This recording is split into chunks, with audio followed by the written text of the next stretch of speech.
الله من الشيطان الرجيم.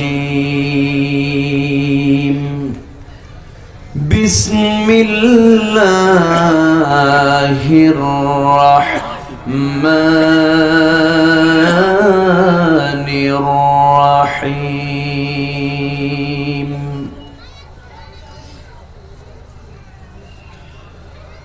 اليوم أكملت لكم دينكم وأتممت عليكم نعمتي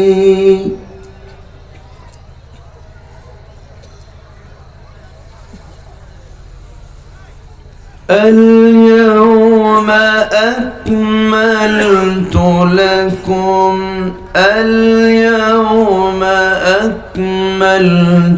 لكم دينكم وأتممت عليكم نعمتي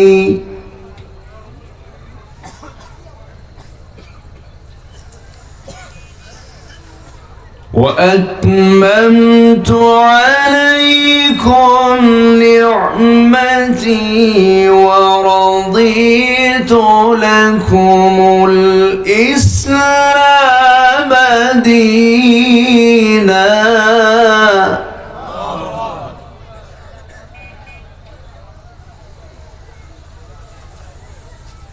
فمن اضطر في مخمصة غير متجانف لإثم فإن الله غفور رحيم.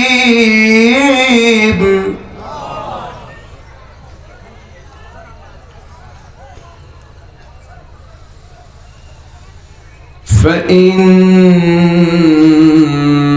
الله غفور رحيم.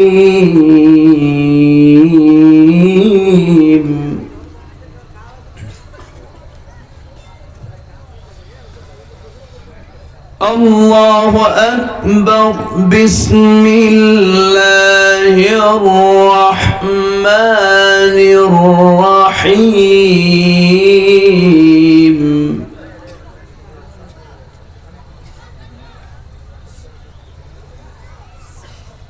إن الله وملائكته يصلون على النبي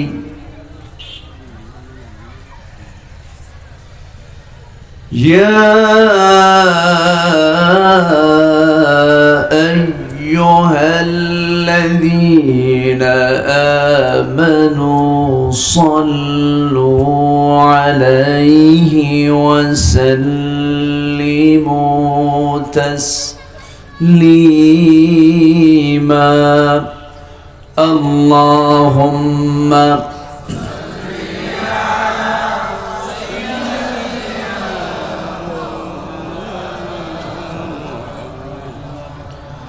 وعلى آله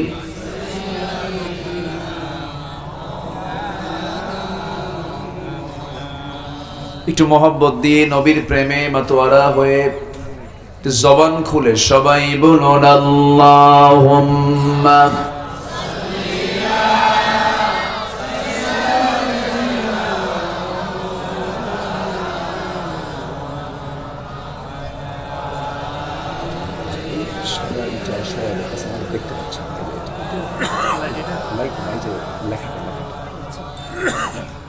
তায়েফের কথা ভেবে কাঁদে শুধু দুনয়ন, এমন দরদি পেতে কাঁদে মন অনুক্ষণ, কাঁদে মন অনুক্ষণ।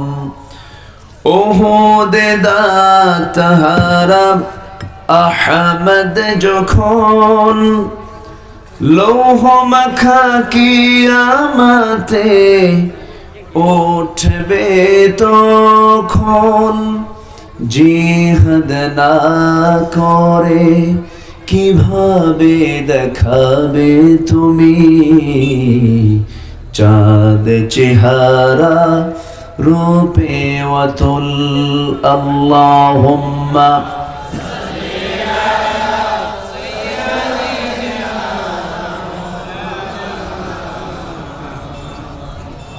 وعلى آله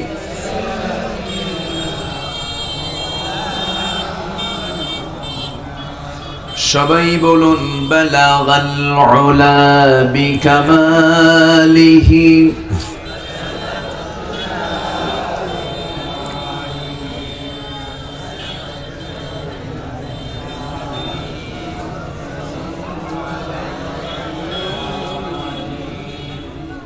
सूरते यूसुफ बिदारी हिकमते लुक़मान मा कारी क़ुरआन बारी ये है दिले सादे माने मा बलगल उला।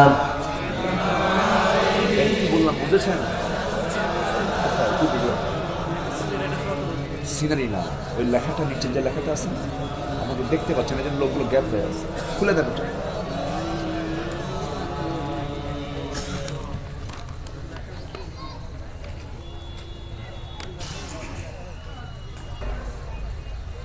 কোরআনের এই বরকতি একটি জালসায় আমরা বসার সুযোগ পেয়েছি, আসার সুযোগ পেয়েছি, এটা কার মেহেরবানি? সেই মহান রবের শানে আমরা বলছি আলহামদুলিল্লাহ। আবারও বলছি আলহামদুলিল্লাহ। চিৎকার মেরে বলছি আল্লাহুম্মা ইন্নী আসআলুকা আল হুদা ওয়াত তুকা ওয়াল আফাফা ওয়াল গিনা। সবাই বলি আল্লাহুম্মা লাকা আসলামতু وبك آمنت وعليك توكلت وإليك أنبت وبك خاصمت। আমরা আল্লাহ তাআলার শুকর আদায় করে নিলাম।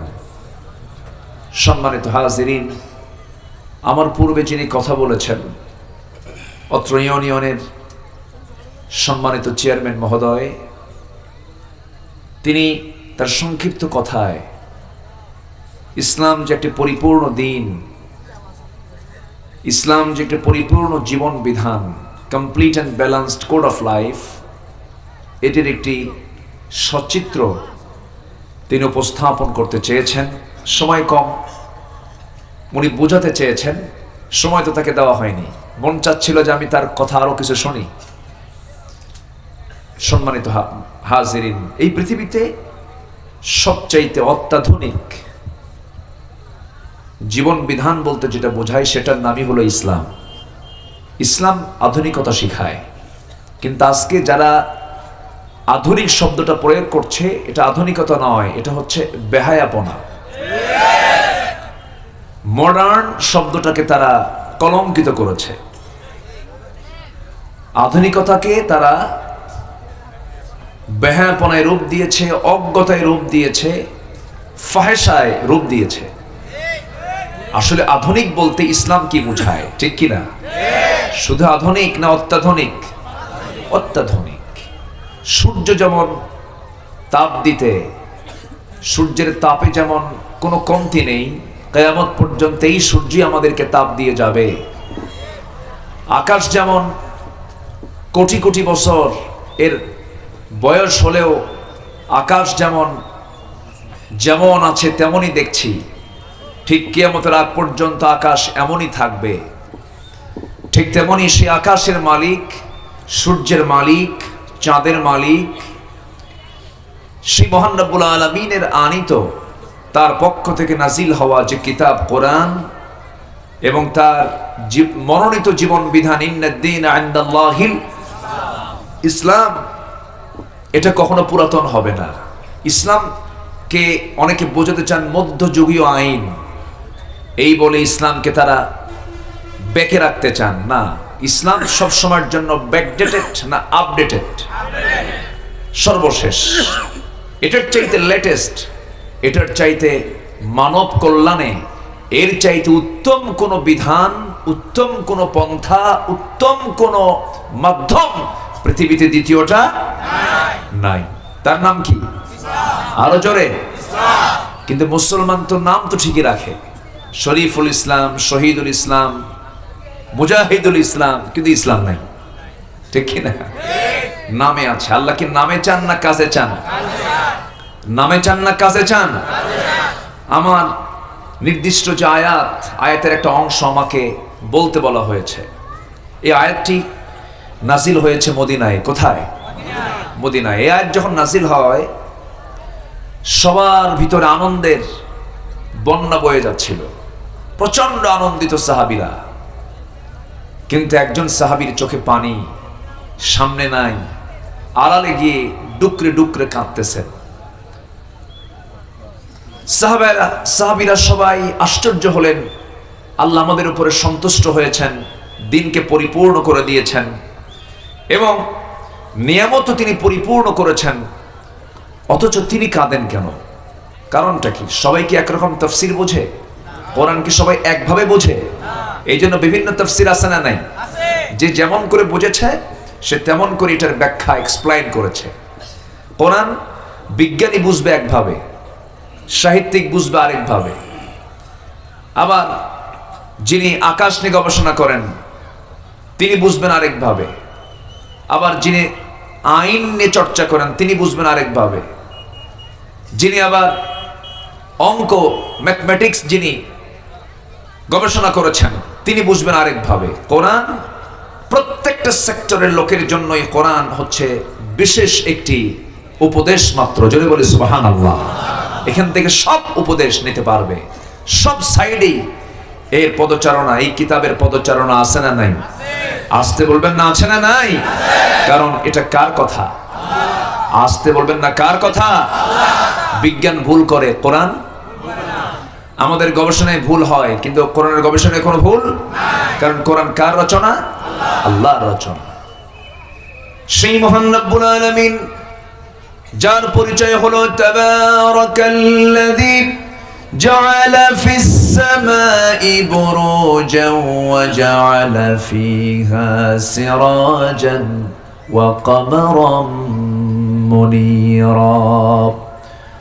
অতীব বরকতময় সেই মহান প্রভু যিনি আকাশে অসংখ্য গ্রহ রাজির সেট করেছেন, তাতে রেখে দিয়েছেন প্রদীপ্ত সূর্য এবং রাতের বেলা রেখে দিয়েছেন আলোকিত চাঁদ। তিনি সেই মহান রব। ওয়াহুয়াল্লাযী জাআলাল লাইলা ওয়ান নাহারা খিলফাতান লিমান আরাদা আন ইয়াযাক্কারা আও আরাদা শুকুরা। তিনি সেই মহান রব যিনি দিনকে রাতের স্থলাভিষিক্ত করে দিয়েছেন, খিলফা করে দিয়েছেন। রাত আসলে রাত চলে গেলে দিন আসে, দিন চলে গেলে রাত আসে। এই পরিকল্পনা এরকম সুন্দর করে পরিচালনা পৃথিবীর কেউ করে না। একমাত্র পরিচালক যিনি, তিনি আমার কে করেন? আল্লাহ তাআলা পরিচালনা করেন, যিনি জগৎ সংসার চালান এবং এই জগতের যত সৃষ্টি আছে সকল মাখলুকের জীবিকার নিশ্চয়তা তিনিই দিয়েছেন। জীবিকার নিশ্চয়তা দিয়েছেন কে? আল্লাহ। আমাকে খাওয়ান কে? আমাকে পড়ান কে? অতএব তিনি তো আমাকে হেদায়েতের পথ দেখাতে পারবেন। আমাকে হেদায়েতের পথ দেখাতে পারবেন কে? আল্লাহ। কিন্তু আমরা তো সেই দিকে দৌড়াই না। আমাদের মধ্যে কিছু শিরকের ছোঁয়া আছে, বলে যে এটা মধ্যযুগীয় আইন, ইসলাম কি এখন চলে? ইসলাম তো ১৫০০ বছর আগের। ইসলাম ১৫০০ বছর আগের নয়। ইসলাম আদম যেদিন এসেছেন সেদিন থেকে ইসলাম এসেছে, ঠিক কিনা? অনেকে বলে মোহাম্মদ প্রবর্তিত ইসলাম। না, এটা ভুল কথা। এটা ইসলাম রাসূল প্রবর্তন করেছেন না, ইসলাম ধর্মের প্রবর্তক রাসূল নন। ইসলাম দিনটা দিয়েছেন কে? আসতে বলবেন না, কে দিয়েছেন? আল্লাহ দিয়েছেন। পৃথিবীর প্রথম মানুষ আদম। আদম যেদিন দুনিয়াতে এসেছেন সেই দিনই আল্লাহ তাআলা এই নবীর হাতে কিতাব দিয়েছেন। পৃথিবীর প্রথম মানুষ কিতাব ছাড়া না কিতাবওয়ালা? বলেন, কিতাব ছাড়া না কিতাবওয়ালা? আমরাও কি হব? বলেন, কি ওয়ালা হব? আমরা কি কিতাব নিয়ে থাকি? কই, কিতাবওয়ালা তো হতে পারিনি আমরা। এই কিতাব বাদ দিয়া সিলেবাসে ঢুকায় দিছে মানুষ নাকি আগে বানর ছিল। ডারউইন একজন ইহুদি। ডারউইন কি ইহুদি? ইহুদিরা আল্লাহর দ্বীনের কিছু শরিয়াকে তারা লঙ্ঘন করেছিল। আল্লাহ তাআলা তাদেরকে নিকৃষ্ট বানরের রূপ দিয়েছিলেন তাদেরকে। একটা আয়াত কিন্তু আছে। তো ডারউইন দেখলো আমাদের উপরে আল্লাহর অভিসম্পদ ছিল, আমাদের পূর্বপুরুষরা বানরের রূপ নিয়েছিল। এখন এই তোকমাটা গোটা জাতির মধ্যে লাগান যায় কেমনে? বোঝেন নাই? এটাকে ষড়যন্ত্রের অংশ হিসাবে সে একটা মতবাদের নাম দিল, সেটা হচ্ছে বিবর্তনবাদ। সে বলল মানুষ আগে বানর ছিল, গাছের ডালে ডালে চলতে চলতে এই ডাল কাণ্ডের খোসা খোসা খাইয়া লেজটা পড়ে গিয়ে মানুষ এখন বানর, এখন মানুষের রূপ নিছে। বানরের বংশধরদের কাছে আদম সন্তানদের শেখার কিছু নাই, ঠিক কিনা বলেন? যারা বানরের বংশধর তাদের কাছে কি আদম সন্তানদের শেখার কিছু আছে? নাই। ওরা কিসের বংশধর? যে তারা কইছে বানর। কিন্তু আমরা হলাম আদম সন্তান। আমরা কি সন্তান বলেন? পৃথিবীর প্রথম মানুষকে। মাঝখানে বানর ঢুকলো কখন? কি কথা কি বুঝতেছেন আপনারা? আল্লাহ তাআলা একটা বিশেষ কয়েকজন ব্যক্তিকে, বিশেষ কিছু লোককে আল্লাহ তাআলা তাদেরকে তাদের সূরতটাকে বানর আকৃতি করে দিয়েছিলেন। এটা একটা সরাসরি একটা আয়াত আল্লাহ তাআলা জানিয়ে দিয়েছেন। আল্লাহ রাব্বুল আলামিন বলেন, وَلَقَدْ عَلِمْتُمُ الَّذِينَ اعْتَدَوْا مِنْكُمْ فِي السَّبْتِ فَقُلْنَا لَهُمْ كُونُوا قِرَدَةً خَاسِئِينَ। তারা শনিবারের একটা বিধান ছিল, সেই নির্দিষ্ট বিধানকে লঙ্ঘন করার কারণে তাদেরকে নিকৃষ্ট মানুষ থেকে তাদেরকে বানরের রূপ দিয়েছিলেন। এটা হচ্ছে ইহুদিদের কর্মকাণ্ড। কাদের কর্মকাণ্ড? ইহুদিদের। ডারউইন ছিল ইহুদি। ডারউইন কি ছিল? ইহুদি। এটা তার তথ্য। সে বলেছে, মদ খায়া দিছে তথ্য। এই সমস্ত তথ্যকে মুসলমান বিশ্বাস করতে পারে না। সন্তানদের সিনায় দিতে হবে। কি দিতে হবে বলেন? আসতে বলবেন না, কি দিতে হবে? কোরআন দিতে হবে। কোরআন ছাড়া বাচ্চাকে আপনি যেটাই দিবেন সেটাই আপনার বাচ্চার ঈমানকে ছিনতাই করে নিয়ে যাবে। বাচ্চার হাতে আগে কোরআন দিতে হবে। সাদা ফ্রেশ হৃদয়ে সিনায় আগে কোরআনটা তুলে দিতে হবে। এরপর আপনি ডাক্তার হবেন, ইঞ্জিনিয়ার হবেন, জজ হবেন, ব্যারিস্টার হবেন, আপনি আইনজীবী হবেন, রাষ্ট্রনায়ক হবেন, মন্ত্রী হবেন, অ্যাডমিনিস্ট্রেশন চালাবেন, ডাক্তারি করবেন, ইঞ্জিনিয়ারিং করবেন, সবকিছু করবেন, কোনো সমস্যা নেই। সবার আগে শর্ত হলো সিনার মধ্যে মুসলমান আগে কোরআন তুলতে হবে। গ্রামের মানুষ শীতকালে রাতের বেলা ভাত যদি পাতিলের নিচে জমা হয়, সেই জমে থাকে সেই পাতিলের যে ভাতটা, এটা সকালবেলা কি করে, কেমন করে খায়? শীতের রাতে, শীতের সকালে গরম দিয়ে না। এখন এই এলাকায় আছে কিনা এটা আমি জানি না। এটাকে বলে হলো একটু নরম হয়ে যায়। খাবারটা একটু নরম হয়ে গেলে এটাকে মরিচ, শুকনো মরিচ, পেঁয়াজ, রসুন আর কি আছে এগুলো দিয়ে সুন্দর করে ডলায় নেয়, তেল দিয়ে, সরিষার তেল দিয়ে। আছে নাকি এটা? হ্যাঁ, এটা কি বলে? মরিচুরা। আচ্ছা, যে মরিচুরা। হ্যাঁ, এটাকে আমার এলাকায় বলে হলো কড়কড়া ভাত। হ্যাঁ, কড়কড়া বলে নাকি? এই মিলে গেছে তো। শুরু, ওয়াস্তু কেবল শুরু দেখতেছি। আলহামদুলিল্লাহ বলে। এই তো ভাষার তো মিল থাকবেই কিছু। হ্যাঁ, করো করো। তো আপনি যে ওই মরিচ দিয়ে, রসুন দিয়ে আপনি যে সকালবেলা খালি পেটে যে খাবারটা খেলাম, এটা কি খুব দামি খাবার? পোলাও কর্মাও তো না, সিম্পল খানা। কিন্তু রসুন আর পেঁয়াজ সাথে থাকার কারণে সকালবেলা খালি পেটে খাওয়ার পর সারাদিন যত দামি খাবারই খাই না কেন, পোলাও, কোরমা, বিরিয়ানি, জর্দা, দই, মিষ্টি যা খাই না কেন, ঢেকুশ উঠবে কোনটার? হ্যাঁ, কি আমার কথা কি বুঝতেছেন আপনারা?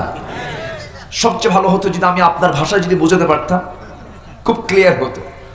আচ্ছা আমার বন্ধুগণ, তাহলে খালি পেটে যে খাবারটা আমি খেয়ে নিলাম, যদিও বেশি দামি খাবার নয়, সারাদিন আমি যত দামি খাবার খাই না কেন, ওই পেঁয়াজ রসুনের ঢেকুসটা আমার নাকের ডগায় চলে আসবে, গন্ধটা আমি ফিল করব। তেমনি ছোট্ট বাচ্চার সিনার ভিতরে সবার আগে কোনো এলেম দেওয়া যাবে না, সবার আগে ওহির জ্ঞানটা দিতে হবে, কোরআনের জ্ঞানটা দিতে হবে। যখন আপনি কোরআনের ফ্লেভার যখন তার মধ্যে ঢুকায় দিবেন, গোটা দুনিয়ার কোনো কুফরি মতবাদ ওই বাচ্চাকে কখনো টাচ করতে পারবে না। কিন্তু আজকে কোমলমতি বাচ্চাদের দিন থেকে বিরত রাখার জন্য ষড়যন্ত্র নাস্তিকদের আছে না নাই? আসতে বলবেন না, আছে না নাই? ক্লাস 6 এর সিলেবাসে ঢুকায় দিছে মানুষ আগে বানর ছিল। কি কথা কি বুঝতেছেন আপনারা? আমার বন্ধুগণ, কেজি স্কুলে চলে যায় বাচ্চা, কেজির ওজন বেশি না শেরের ওজন বেশি? হ্যাঁ, কেজির ওজন বেশি তো, শেরটা একটু কম, কেজির ওজন বেশি। এই জন্য বাচ্চার গায়ের যে ওজন, ব্যাগের ওজন তার চাইতে বেশি। এত বড় ব্যাগ পিছনে নিতে পারে না, পিঠ বাঁকা হয়ে যায়। এতগুলো বই নিয়ে, ব্যাগ ভর্তি বই নিয়ে সকালবেলা চলে গেছে কেজি স্কুলে। এত বইয়ের দরকার নাই। আগের যে ফরকানিয়া মাদ্রাসাগুলো ছিল, আজকে হেরে যাওয়ার পথে এগুলো। আগে গ্রামে গ্রামে ঢুকলে পরে বিভিন্ন ঘর থেকে, সকল ঘর থেকে গুনগুন গুনগুন করে দাদির তেলাওয়াত করা আওয়াজটা আমাদের কানে আসতো। সকালবেলা মেয়েরা কোরআন নিয়ে বসে কোরআন তেলাওয়াত করে দিনটা শুরু করতো। আজকে কি সেই পরিবেশ আছে নাকি? আসতে বলবেন না, আছে নাকি? এখন কি সকালবেলা ওঠে না 10টার দিকে ওঠে? হ্যাঁ, লাইফ স্টাইল চেঞ্জ হয়ে গেছে। সকাল 10টায় কেন ওঠে? ওই এশার পর থেকে শুরু হয়ে যায় মেগা সিরিয়াল, ইন্ডিয়ান সিরিয়াল, নাটকের সিরিয়াল, টক শো, কত কি। এগুলো করতে করতে রাত 2টা 3টা বেজে যায়। ফজর গেল, সকাল গেল। রাসূল বলেছেন, বুরিকাল উম্মতি ফি বুকুরিহা, আমার উম্মতের সবচেয়ে বরকতময় সময় হলো সকালবেলা। কোন সময়? সকালবেলা হলো বরকতময় সময়। সেই বরকতের সময়টা বান্দা ঘুমিয়ে গেল, সে সুস্থ হবে না অসুস্থ হবে? বলেন, সুস্থ না অসুস্থ? অসুস্থ হয়ে যাবে। ইসলাম মানলে আমি সব দিকে ঠিক থেকে যাব, ইসলাম না মানলে আমি কখনো ঠিক থাকতে পারবো না। ইসলাম দিয়ে আমার জীবন চালালে পরে আমি সুখী শান্তিতে বসবাস করতে পারবো। ব্যক্তি জীবন, পরিবার জীবন, সমাজ জীবন, রাষ্ট্র জীবন, অর্থ জীবন, প্রত্যেকটা জায়গায় ইসলামকে 16 আনা মানতে হবে। কিন্তু আমাদের সমাজে কিছু লোকের ধারণা, হিন্দুদের মধ্যে শুধু ব্রাহ্মণ, তাদের ধর্মের জ্ঞান রাখলে পরে সাধারণ লোকের না জানলেও হয়। খ্রিস্টানদের মধ্যে শুধু খ্রিস্টানদের পাদ্রী শুধু তাদের ধর্মের জ্ঞান জানলে, না জানলেও পাবলিক না জানলেও হয়। মুসলমানদের মধ্যে কিছু ধারণা, শুধু আলেমরাই কোরআনটা জানবে, আমাদের জানার কি দরকার? কিন্তু না না, ইসলাম না জেনে না বুঝে বান্দা কখনো জান্নাত পাবে না। আসতে জান্নাত পাবে না। জান্নাত পেতে হলে অবশ্যই ইসলামটাকে জানতে হবে। ইসলাম না জেনে আপনি জান্নাত যাবেন কেমনে? একটা শক্ত কথাই বলে ফেলি, মনক্ষুণ্ণ হবেন না, মন খারাপ করবেন না দয়া করে। মূর্খের জন্য কিন্তু জান্নাত নাই। মূর্খের জন্য জান্নাত নাই। কারণ আমার যিনি আব্বা তিনি কি মূর্খ না জ্ঞানী? বলেন বলেন বলেন, মূর্খ না জ্ঞানী? জ্ঞানী।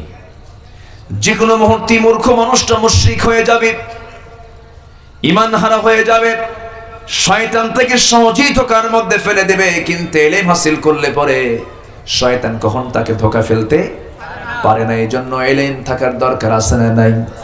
আসতে বলবেন না আছে না নাই? আছে।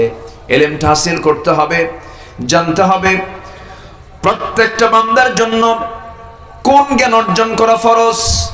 মাস্টার্স ডিগ্রি নয়, কামিল পাশও নয়, দাওরায়ে হাদিসও নয়, মেডিকেল সায়েন্সও নয়।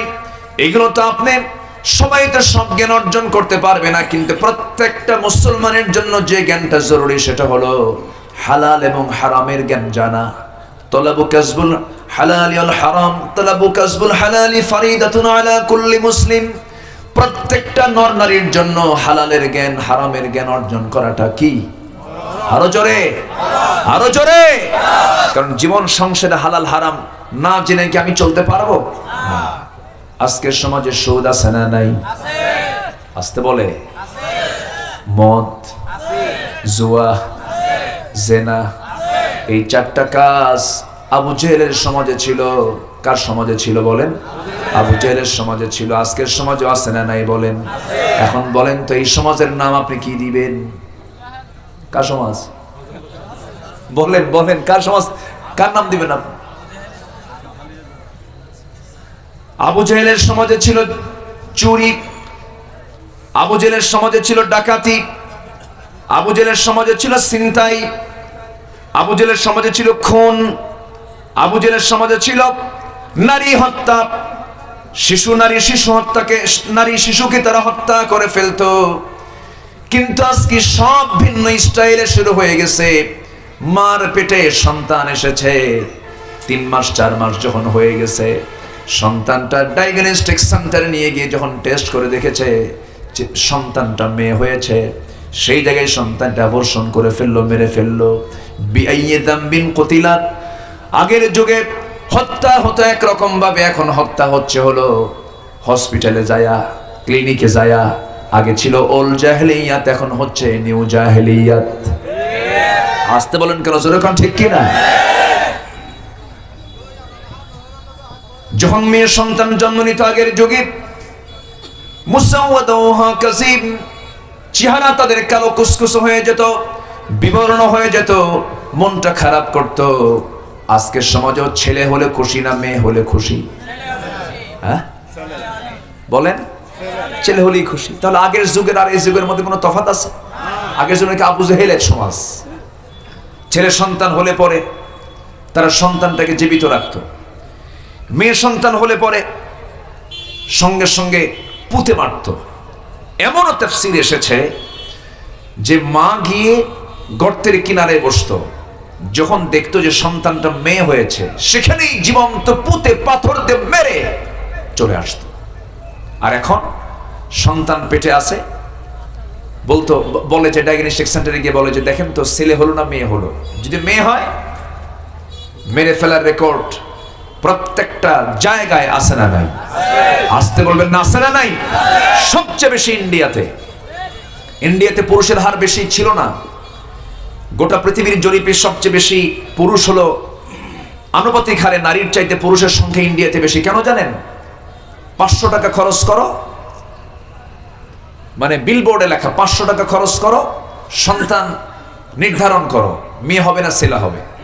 চিন্তা করেন, তার বিলবোর্ডে দিয়ে তারা মেয়ে সন্তান ভ্রূণকে তারা নষ্ট করে ফেলছে। এটা কি ছোটখাটো হত্যা না বড় সড় হত্যা? এটা কি সাধারণ খুন না বড় খুন? সাধারণ খুন না বড় খুন? বড় খুন। আগে ছিল এক কায়দায়, এখন হচ্ছে ভিন্ন কায়দায়।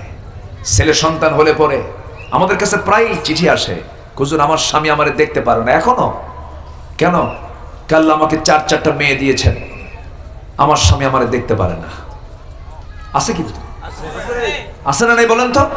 এবং মেয়ের সন্তান যদি বেশি হয়, ওই মেয়ের মাকে অবহেলার চোখে দেখে অনেক ফ্যামিলিতে আছে, এখনো আছে। এই বড় এই অজ্ঞতা জাহেলিয়াত এখনো আছে। তোর পেট পচা, তোর পেট নষ্ট, এরকম বলে তাকে গালমন্দ করা হয়। অথচ আমার নবী ছিলেন ছেলের বাপ না মেয়ের বাপ? বলেন, ছেলের বাপ না মেয়ের বাপ? মেয়ের বাপ। ছেলের সন্তান হলে পরে আজকের সমাজ খুব খুশি হয়, মেয়ের সন্তান হলে মন খারাপ।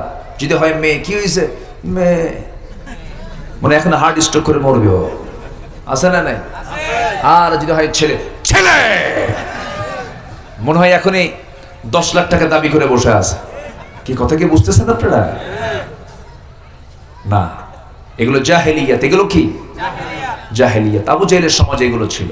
আমার নবীর সামনে এক সাহাবী, খুব পরিচিত কথা, এটা একটু বলেই ফেলি। নবীর সামনে এক সাহাবী বসে ডুকরে ডুকরে কাঁদতেছেন। রাসূল বলেন, সাহাবী তুমি কাঁদো কেন? খুব সুন্দর সুস্থি চেহারা, এত সুন্দর সাহাবী দেখতে। রাসূল বলেন, সাহাবী তুমি কাঁদো কেন, কি হয়েছে তোমার? হুজুর, ইসলাম তো কবুল করছি আমি, কিন্তু মারাত্মক একটা অপরাধ করে ফেলেছি আমার জীবনে। কি? আমার মনে হয় সব গুনাহ মাফ হলো, আল্লাহ আমার এই গুনাহ মাফ করবেন না। রাসূল বলেন, কি করেছো বলো না? হুজুর, আমি আমার নিজের হাতে আমার কন্যা সন্তানকে, আমি 6-7 বছরের ফুটন্ত গোলাপকে আমি নিজের হাতে খুন করেছি, সমাজের কারণে, জাহেলিয়াতের কারণে, আমি বুঝিনি। রাসূলের সামনে তখন তিনি বসা। রাসূল বললেন, সাহাবী আমি শুনেছি কিন্তু ব্যাখ্যামূলক শুনি নাই কথাগুলো, একটু বলো তো আমাকে। রাসূল কিন্তু ওয়াজ করতেন, আবার ওয়াজ শুনতেন। সুবহানাল্লাহ বলেন। শুনতেনও বলতেনও। আবার কিছু কিছু লোক আছে সমাজে, দেখবেন খালি কয় কিন্তু শোনে না। এটা মূর্খতা। এটা কি মূর্খতা?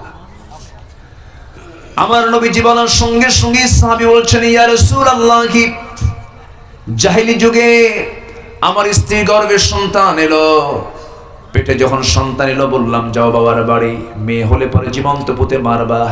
কিন্তু বউটা আমার আড়ালে, সন্তান মেয়ে হলো আমাকে জানালো না, বলল মরে গেছে। পাশের বাড়িতে রেখে দিয়া 6 বছর বয়স যখন হয়ে গেছে, বড় হয়ে গেছে মেয়েটা, আমাকে কোনোদিন দেখায় না, আমি জানিও না, আমার কাছে কোনো নোট নাই, কোনো রিপোর্ট নাই। হঠাৎ করে একদিন দেখি আমার সামনে মেয়েটা সামনে নড়াচড়া করছে, ঘোরাফেরা করছে, আমার মতোই চোখ, আমার মতো কপাল, আমার মতোই সমস্ত কিছু। আমি মাইন্ড করে ফেললাম, আমার মন বলছে এই সন্তানটা আমাদের কাছের কেউ হতে পারে। চট করে তাকে হাতটা চেপে ধরলাম, স্ত্রীর সামনে গিয়ে দাঁড়িয়ে বললাম, স্ত্রী সত্যি করে বলো তো সন্তানটা কার? আমার তো সন্দেহ লাগে। হুজুর, আমার স্ত্রী থরথর করে কাঁপে, ওর বডি ল্যাঙ্গুয়েজ প্রমাণ করলো সন্তানটা আমাদের। আমি রিমান্ডে নিয়ে নিলাম, বলে ফেললে হে আমাদের সন্তান এটা। আমারও জানতে সন্তানটাকে বড় করে ফেলেছে। আমি অভিনয় শুরু করে দিলাম, জাহেলিয়াতের কারণে আমার স্ত্রীকে কিছুই বুঝতেই দিলাম না। সন্তানটা আমাকে সামনে পেয়ে বাপ আমার কোলে এসে বসলো আর বলল, বাবা আমি তো তোমাকে ডাকতে পারি নাই কোনোদিন, আমি আজকে তোমাকে চিনতে পেরেছি, আমার কলেজা ভরে গেছে। হুজুর, আমার মেয়েটা দেখতে এত সুন্দর ছিল, হঠাৎ করে আমার ভিতরে শয়তান চাপলো। স্ত্রীকে বললাম, আমার স্ত্রী মেয়েটাকে সাজিয়ে দাও, গুছিয়ে দাও, আজকে ওকে নানির বাড়িতে নিয়ে যাব। এই কথা বললাম যখন মেয়েটা এত খুশি, মেয়েটা হাসতে হাসতে আমার কোলে এসে বসে আমাকে কপালে চুমু খায়, আদর করে, মোহাব্বত করে। আমি সন্তানটাকে সাজগোজ করে নিয়ে রওনা দিলাম। নানির বাড়ির দিকে রওনা না দিয়ে আমি জঙ্গলের দিকে রওনা দিয়েছি। সঙ্গে সঙ্গে মেয়েটার মুখটা ছোট, বলছে, ও আব্বা জান, আমার মার সঙ্গে আমি এই দিক দিয়ে গিয়েছি, তুমি এই দিকে কোথায় যাও, জঙ্গলে কোথায় যাও? কিচ্ছু বললাম না। না বলে, কোনো কথাও না বলে জঙ্গলটা পার হয়ে গেলাম। ঠিক দ্বিপ্রহর, দুপুর বেলা, হাতে আমি কোদাল নিয়ে যখন গর্ত খনন করছিলাম, প্রচন্ড গরমে আমার ঘাম ঝরতেছে শরীর থেকে, আমার দাড়ির ভিতরে, চুলের ভিতরে মাটিগুলো সিটকে সিটকে এসে পড়ে। আমার মেয়েটা ছোট্ট তার হাত দিয়ে, কচি কচি হাত দিয়ে খিলাল করে করে আমার সেই দাড়ির ভিতরে থাকা ময়লাগুলো সাফ করে দেয়, মাটিগুলো সাফ করে দিচ্ছে। আর ঘাম যখন ঝরতেছে, গামছা দিয়া আমার ঘামগুলো বারবার মুছে দেয়, বলে, বাবা এত কষ্ট কেন করছো, গর্ত কেন খনন করছো? মেয়ে তো জানে না আমি কিসের জন্য গর্ত খনন করি। আমার নবীজি সামনে বসে বসে কথাগুলো শুনছিলেন। এরপরে বলেন, ও সাবির পরে কি হলো বলো? হুজুর, গর্ত খনন যখন শেষ হয়ে গেল, মেয়েটাকে আস্তে করে অভিনয় করে বললাম, মা দেখো তো গর্ত খননটা কেমন হয়েছে। মেয়েটা একটা মুস্কি হাসি মারলো। হুজুর, সেই মুস্কি হাসিটা আমি এখনো ভুলতে পারি না। আমার মেয়েটা মুস্কি হাসি মেরে গর্তের কাছে গিয়ে উকি মেরে যখন দেখতে লাগলো, সরল মন আমার কথা বিশ্বাস করে নিয়েছে। আমি পিছন দিকে চলে এলাম, এমন জোরে ধাক্কা মেরেছে, এক ধাক্কায় বাচ্চাটা গর্তের মধ্যে পড়ে গেছে।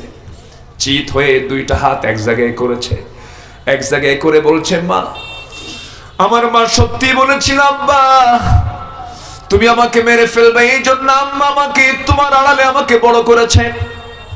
ও বাবা, তুমি আজকে বুঝেছি তুমি আমাকে মেরে ফেলবে বাবা।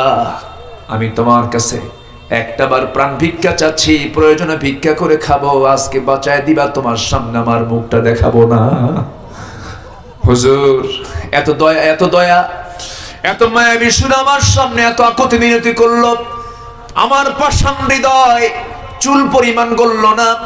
শিরকিয়াতের গন্ধের কারণে আমি পাষাণ হয়ে গেলাম, সমাজের কারণে, মানুষের কারণে আমি মেয়ের বাপ, আমাকে আন্ডার এস্টিমেট করবে মানুষ, সেই জন্য আমি সেই সময় একটা বড় পাথর হাতের মধ্যে নিলাম, চোখ বন্ধ করে ওই সন্তানটার বুক বরাবর মেরে দিলাম, ফিনকি দিয়ে রক্ত পড়ে গেল, নিজের হাতে পাথর চাপা দিয়া, মাটি চাপা দিয়া আমি তাকে জনমের মতো দুনিয়া থেকে বিদায় করে দিলাম।